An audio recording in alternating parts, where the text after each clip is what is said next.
আগের ফোনের পুরাতন জিমেল নতুন ফোনে কিভাবে নেবেন। দেখুন, আপনার হয়তো আগে একটি জিমেল অ্যাকাউন্ট খোলা ছিল, সেই জিমেল অ্যাকাউন্টটি হয়তো পুরাতন ফোনে ছিল, ফোনটি নষ্ট হয়ে গেছে অথবা ফোনটি হারিয়ে গেছে। সেই জিমেল অ্যাকাউন্ট নতুন ফোনে লগ ইন করতে চাচ্ছেন, তাহলে কিভাবে লগ ইন করবেন চলুন দেখিয়ে দিই। ভিডিওটি হারিয়ে যাওয়ার আগে অবশ্যই শেয়ার করে রাখুন, কারণ প্রয়োজনে কাজে আসবে। সেই জন্য আপনারা সর্বপ্রথম যে কাজটি করবেন, আপনাদের ফোন থেকে জিমেল অ্যাপটি সর্বপ্রথম ওপেন করে নেবেন পুরাতন জিমেল নতুন করে লগ ইন করার জন্য। তাহলে এখান থেকে আপনারা এই 3 লাইন অপশান দেখতে পাবেন, এই 3 লাইন অপশানের উপর ক্লিক করবেন। 3 লাইন অপশানের উপর ক্লিক করার পর নিচে সেটিংস অপশান দেখতে পাবেন। এখন এখান থেকে সেটিংস অপশানটি ওপেন করবেন। যখন এখান থেকে সেটিংস অপশান ওপেন করবেন, এখান থেকে অ্যাড অ্যাকাউন্ট অপশান আসবে। আপনি এখন এখান থেকে অ্যাড অ্যাকাউন্ট এই অপশানের উপর ক্লিক করার পর এখান থেকে গুগল এই অপশানের উপর ক্লিক করবেন। তাহলে এখান থেকে আপনার ফোনে পিন লক বা প্যাটার্ন লক দেওয়া থাকলে সেটা চাইবে, সেটা আপনি দিয়ে আনলক করবেন। তাহলে আপনাকে এরকম ইন্টারফেসে নিয়ে আসবে। এখন এখান থেকে আপনি যে জিমেল অ্যাকাউন্টটি লগ ইন করতে চাচ্ছেন পুরাতন ফোনের, সেই জিমেল অ্যাকাউন্টটি এখানে আপনারা দিয়ে দিবেন। আমি আমার পুরাতন জিমেল অ্যাকাউন্টটি, সেই জিমেল অ্যাকাউন্টটি এখানে আপনাকে আমি দিয়ে দিচ্ছি। আপনারা যেই পুরাতন জিমেল অ্যাকাউন্ট লগ ইন করতে চাচ্ছেন, ঠিক সেই জিমেল অ্যাকাউন্টটি এখানে আপনারা দিয়ে দিবেন। এই পুরাতন জিমেল এখানে আপনাদের দেওয়া হয়ে গেলে এখান থেকে আপনি যে নেক্সট বাটন দেখতে পাবেন, এখন এখান থেকে আপনি নেক্সট বাটনের উপর ক্লিক করবেন। তাহলে এরকম অপশান আসতে পারে। আপনি যে কাজটি করবেন, এখান থেকে আই অ্যাম এ রোবট একটি বক্স দেখতে পাবেন, এই বক্সে একটা টিক চিহ্ন দিয়ে দিবেন।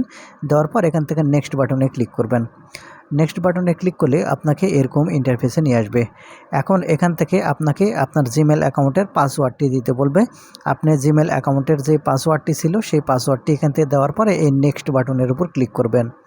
যখন এখান থেকে নেক্সট বাটনের উপর ক্লিক করবেন, এখানে অনেকগুলো টার্ম অ্যান্ড কন্ডিশন আসবে। আপনি চাইলে এখান থেকে পড়ে নিতে পারেন, আর না চাইলে নিচে আই এগ্রি বাটন দেখতে পাবেন, এখানে ক্লিক করবেন। যখন এখান থেকে আই এগ্রি বাটনে ক্লিক করবেন, একটু এখান থেকে লোডিং নেবে, আপনাকে অপেক্ষা করতে হবে।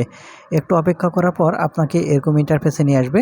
এখন এখান থেকে আপনাকে দুটি অপশান দেখাবে, একটা ফোন নাম্বার দিতে বলবে আর একটা হচ্ছে রিকভারি জিমেল দিতে বলবে।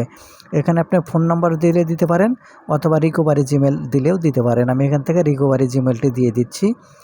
যখন এখান থেকে আপনি রিকভারি জিমেলটি দিয়ে দেবেন, নিচে সেভ বাটন দেখতে পাবেন।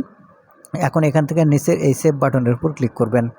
এই সেভ বাটনের উপর ক্লিক করলে এখান থেকে এই জিমেলটি সেভ হয়ে যাবে। এখন এখান থেকে আপনাকে হোম অ্যাড্রেস দিতে বলবে। আপনি চাইলে এখান থেকে হোম অ্যাড্রেস দিয়ে দিবেন। আপনার যে হোম অ্যাড্রেস আছে সেটা দিয়ে দিবেন।